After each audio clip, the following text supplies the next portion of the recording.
Salut à toi, c'est Greg, j'espère que tu as la forme. Bienvenue dans cette nouvelle vidéo. Aujourd'hui, on va parler de ce qu'il faut louer ou acheter sa résidence principale. C'est un sujet qu'on m'a demandé et je me suis dit je vais le traiter en vidéo, comme ça sera une bonne occasion, toi et moi, qu'on en discute et qu'on mette les choses parfaitement à plat. Donc, est-ce qu'il faut louer ou acheter sa résidence principale? Alors d'abord, on va commencer par acheter sa résidence principale. On va faire les deux en fait. Je vais faire acheter et louer. Je vais faire acheter dans un premier temps, comme ça vous allez bien comprendre ma vision des choses sur le sujet. Acheter une résidence principale, ça a plusieurs avantages. Le premier avantage, c'est que comme vous allez souscrire un prêt immobilier, vous allez amortir du capital. Donc à partir de là, vous allez faire ce qu'on appelle de capitalisation.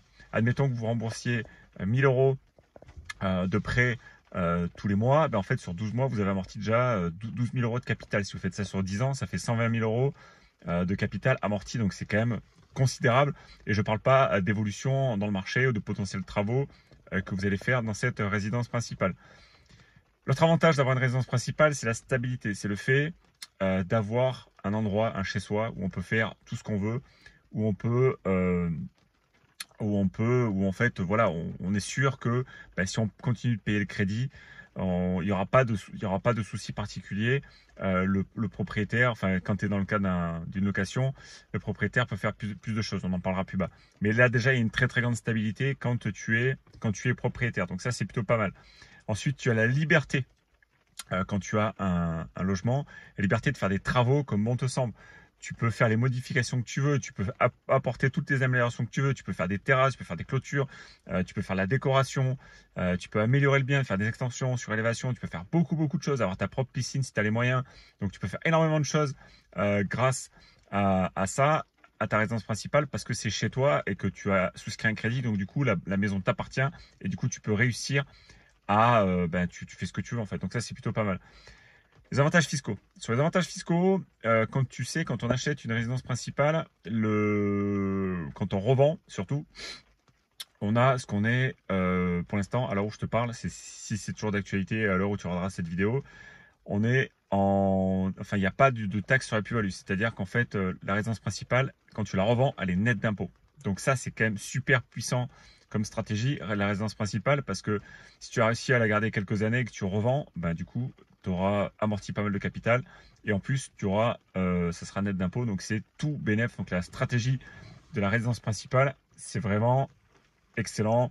Après, j'avais noté aussi, euh, ça te fait vraiment, enfin, tu te sens que tu es vraiment chez toi, quoi. C'est vraiment la résidence principale. Tu t'y attaches parce que, forcément, voilà, c'est à ton image ou à tes moyens, surtout en ce moment avec la hausse des taux. Mais c'est quand même quelque chose de bien d'avoir vraiment son chez soi, de vraiment de se sentir chez soi, de pouvoir faire les modifications qu'on veut à la maison, ainsi de suite. Donc ça, c'est plutôt pas mal. Dans les contres, on va se retrouver avec des coûts initiaux. Alors là, tu sais, en ce moment, les taux remontent et forcément, le pouvoir d'achat des primo-accédants, même des futurs propriétaires, baisse parce que forcément, le taux augmente et forcément qu'il y a moins de pouvoir d'achat. Donc déjà, les coûts de base pour acheter sa résidence principale ont un peu explosé ces dernières années. Et là, on va parler aussi de la notion d'apport parce qu'en fait, il va falloir le banquier va te demander à mettre de l'apport sur la table pour payer, pour commencer pour pouvoir avoir une résidence principale. Donc ouais, il y a un peu d'apport à mettre sur la table. Il y a des risques de baisse de l'immobilier. Alors là, tu le sais, en ce moment, on est en train de passer un peu à travers une tempête et les taux ont augmenté. Et du coup, je pense que dans les prochains temps, vendre, ça va être un peu à la baisse. Alors surtout pour ceux qui se sont vus un peu trop beaux, surtout pour des biens qui sont un peu moyen de gamme, qui sont ni trop jolis, ni qui sont vraiment dans leur jus. Ça va poser problème. Donc il y a vraiment un risque de baisse de l'immobilier surtout dans les prochains mois qui arrivent. Donc ça peut arriver. Et moins de flexibilité aussi, parce que quand on achète sa résidence principale, évidemment, il faut déménager, il faut changer, il faut acheter de nouveaux meubles, il faut réajuster un peu tout le mobilier. Enfin, c'est un peu compliqué, quoi.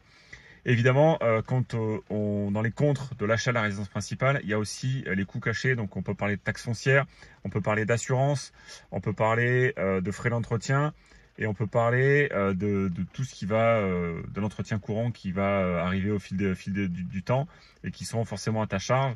Je pense notamment à la taxe foncière qui, dans certains secteurs, explose un petit peu. Donc ça fait partie des contres de la résidence principale.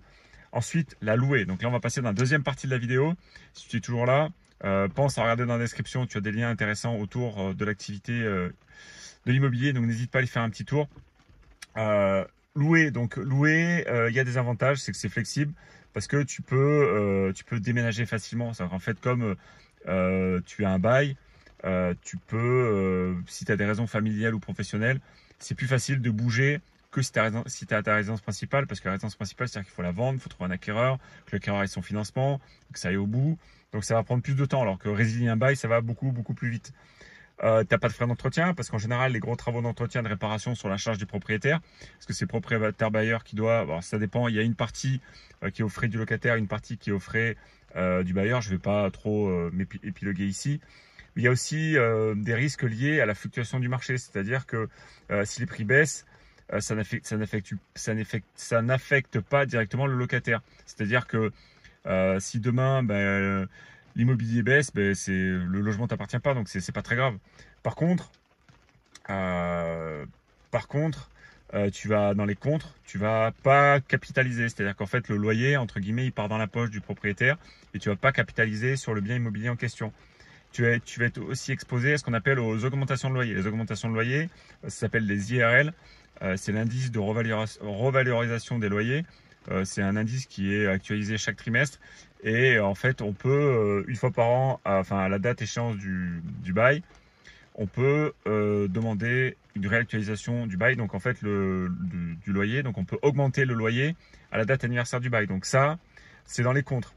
Il y a aussi limitation sur la décoration, c'est-à-dire qu'en fait comme tu loues, forcément la décoration, faut que tu demandes l'autorisation au propriétaire pour pouvoir faire tous les travaux que tu as envie dans le logement. Donc ça c'est une contrainte parce que après qui est à charge de quoi, ça aussi il faut négocier directement avec le propriétaire. Donc ça crée en plus de ça peut-être un peu de conflit, ou ça va créer un peu de tension avec ton propriétaire parce que tu dois faire les travaux, lui il voudra pas, ça va lui faire des charges supplémentaires et il risque peut-être pas trop apprécier.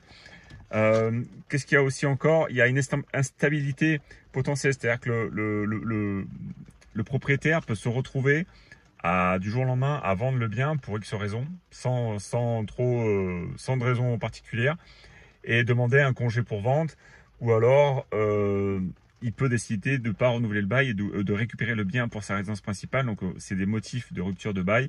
Et là, tu vas te retrouver, entre guillemets, à la rue. Alors, on ne se retrouve pas à la rue comme ça du jour au lendemain.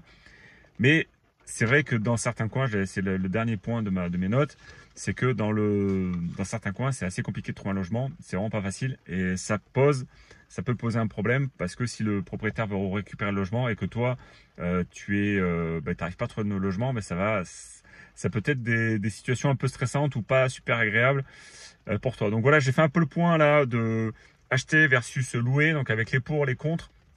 Évidemment, je te mets ici un lien complémentaire. Donc c'est un dossier bancaire que tu peux télécharger si tu as envie d'investir dans l'immobilier. C'est un dossier béton, c'est une heure de formation offerte autour de l'immobilier. N'hésite pas à cliquer juste ici pour le récupérer.